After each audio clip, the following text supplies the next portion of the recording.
Yeah, so today is Tuesday. So I'm starting this week of doing videos of the appointment chronicles, because this week, like I said in the previous video, this is Jasmine's last week, and not even focusing on Jasmine, this is just a full week of appointments.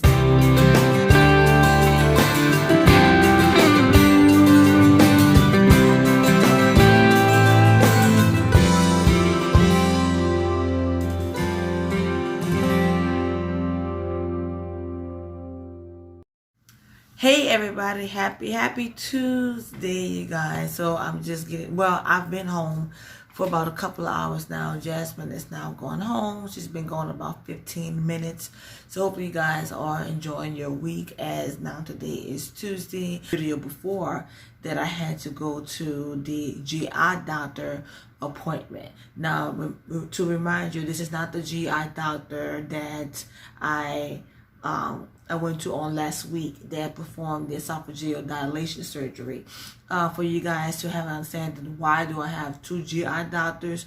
The reason because is that when you have one doctor that you cannot get in touch with, that seems to be so busy, you need to have more than one doctor to be able to answer the call when you have an issue, when you have a problem, and you could be able to get in there and see them as quickly as possible. So for those reasons alone, it was just better for me to have more than one doctor. And I do that for different illnesses that I deal with. Not everything, but dealing with my stomach. I have been dealing with stomach issues since I was diagnosed. Well, I wasn't diagnosed officially with MS until 2017, but everything happened in 2016. And when I was finally discharged from the hospital to go to inpatient rehab there to learn life all over again for about a month and a half, and then being discharged from there. And once I was home for about maybe 3 weeks until I started having outrageous stomach issues. I mean, losing weight, vomiting. I've shared before that I couldn't even really chew a peppermint without feeling nauseated and throwing it up. I'm not making that up. My family can literally vouch and tell you guys the story for that. It was just absolutely pure torture. And my primary care at that time back then was just completely worried. And the doctor that did the EGD to widen the esophagus was a doctor that did the first endoscopy on me back then. That found out, that told me that I had gastroparesis. And the only reason that I didn't have him, and I was waiting for a good while. And the only reason that I hadn't had him in about a year was because when his hands were tied, he thought that I, would be a good candidate for a feeding tube. But the surgeon that did the portacast didn't think so. So his hands were tied, and he was just a fantastic doctor. But I went back to him because he's had awesome bedside manners, always was able to get me into an appointment, always listen to, my cries. So the doctor that I went to go and see today, I didn't get a chance to see him. I saw his assistant, but he's the one that wrote me the lactulose to aid in the bathroom process, which has been a major blessing that has been helping with the constipation. But the doctor, she was very nice, but she seemed to be a little perturbed to find out that I had two GI doctors. I explained to her the reason why, and she understood that. So she asked me, well, who are you going to choose? And I told her, I don't know. And I explained to her the reason why. Because I don't want to constantly just keep taking pills. And she said, well, I'm glad you're not, because you're the type of person that be a pill popper. And I told her, I'm not. And that's not a judgment to anybody out there. It's not pill shaming. It's just not me. If I have to take a pill to aid myself in the healing process, I will do that. But I'm not the type of person to just write me a prescription, I'm just going to just pop it down my throat. That's just not who Joy is, and that's just me. And I already have a long list of medications that I take on an everyday basis, and I'm trying to eliminate as much as possible, not add to an already hectic schedule, to track for my life, not add to my life more medications than what I need. Now, am I looking forward to surgery? No, I am not. you know, like I wasn't looking forward to esophageal dilation, but I can honestly say that it has helped, because it's all of that I was diagnosed with the gastritis and the CVS, the cyclic vomiting syndrome, last year during COVID, that really just messed my stomach up again and came back with a vengeance. And then these two random diagnoses that came out of nowhere. But the doctor himself, he just seemed to have a nasty attitude, and just seemed like he just won't be bothered with me anymore. So if someone's making you feel uncomfortable, then hey, guess what? You need to move on and get a doctor that's going to understand and you could be comfortable with, and that is going to respect your heart, respect your wishes, really listen to you, really understand you, be sensitive and understanding. And for those reasons alone is the reason why I left, and why I went back to the doctor that did the esophageal dilation. And when Jasmine and I was talking about it today, she just asked me, well, Miss Jo, who are you going to choose? I told her, I don't know.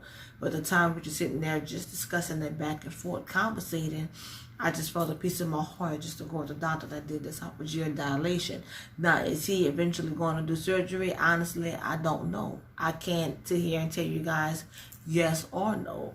Do I feel like maybe in the future that his hands will become tied again? Maybe, maybe not. Has the doctor on the other side become nicer than he was before? He has. There's positive and negatives on both ends that I'm weighing it out.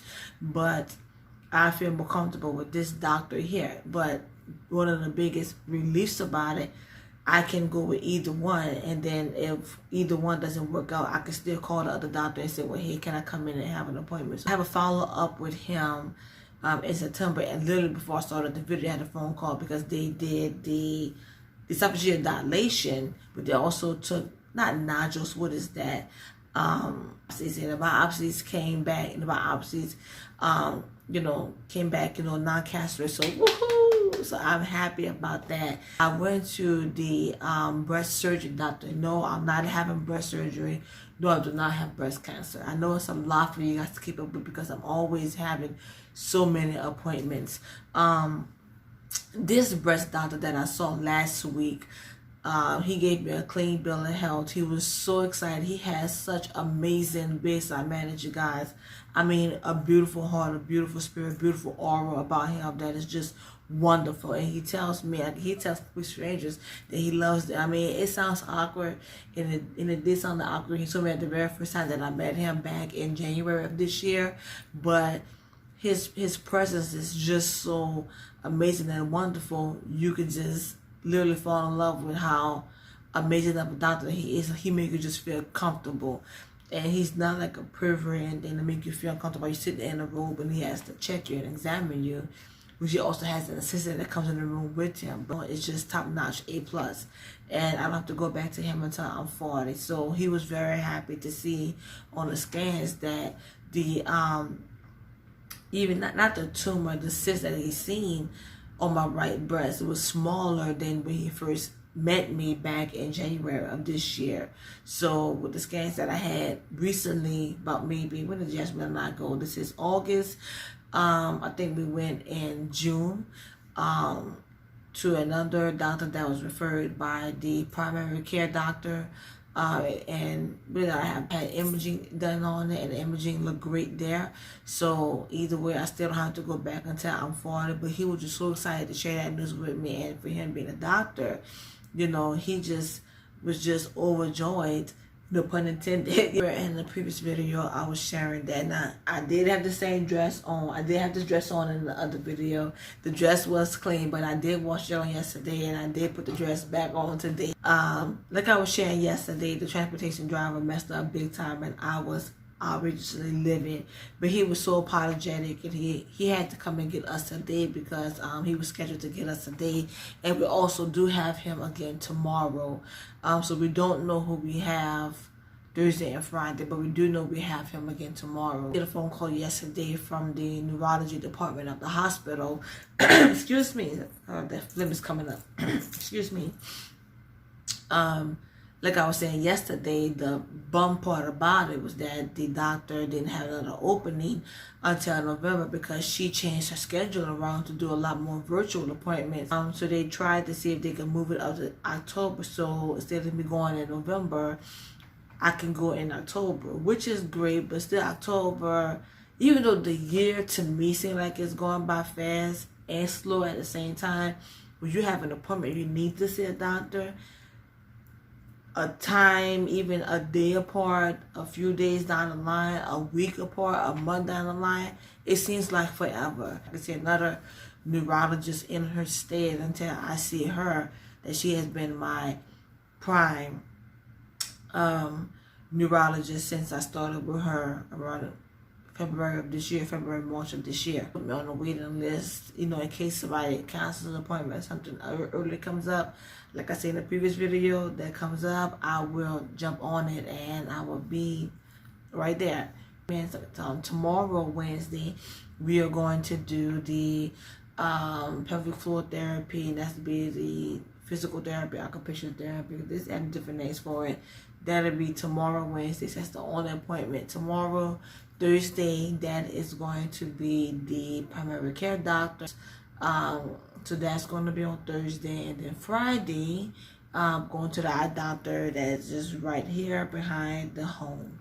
And that'll be Friday. So yeah, you guys, nothing really much else to share, but just wanted to just give you guys an update and keep you guys in the loop of what's going on. If you are looking forward to join on Thursday night, like I said in the previous video, hey, let me know. You know, go to the email, go to the blog site, send a message. And it's just about supporting each other through the chronic illness.